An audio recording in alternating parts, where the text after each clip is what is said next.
இந்த கோவில் எங்கள் ஊரில் இருக்கிற நூற்றாண்டு கடந்த கோவில், காளியம்மன் கோவில். இந்த கோவிலில் சின்ன சின்ன வேலைப்பாடுகள்லாம் செஞ்சு ஓரளவுக்கு கோயிலை காப்பாற்றிட்டு வந்துக்கிட்டு இருந்தாங்க. இப்போ அது உள்பக்கம் ரொம்ப சிதிலமடைஞ்சிட்டதுனாலையும், ஊர் மண்ணில் கொஞ்சம் உயரமாகி கற்பகிரகம் கீழே போயிட்டதுனாலையும் அதை மாற்றி கட்டுறதுக்கான கோவில் கட்டுறதுக்கு நிதியுதவி கொடுக்க விருப்பம் இருக்கிறவங்க நீங்கள் நேரில் பெரியதனக்காரு பொதுமக்கள் முன்னிலையில் ஏதாவது உதவி பண்ணிட்டு போகலாம்.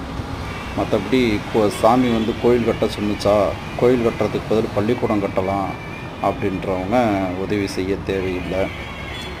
ஏன்னா இங்கே கோயில் எதுக்காக உருவாச்சு, அதை எத்தனை பேர் நம்பிக்கையோடு வணங்கிட்டு வர்றாங்க அப்படிங்கிறது அது வேறு டிபார்ட்மெண்ட்டு. நீங்களே வச்சுக்கிட்டு ஏதாவது உதவி பண்ண முடிஞ்சால் சொல்லுங்கள். இப்போ அங்கே யாகம் வளர்த்து அந்த சாமியை எடுத்து இங்கே வச்சுட்டாங்க. மறுபடியும் கோயில் கட்டி முடித்ததுக்கப்புறம் சாமியை உள்ளே கொண்டு போய் வைப்பாங்க. அந்த மாதிரி நிகழ்வு நடந்துக்கிட்டு இருக்கு. வேறு எதுவும் டீட்டெயில்ஸ் வேணும்னா கமெண்ட்டில் கேளுங்கள்.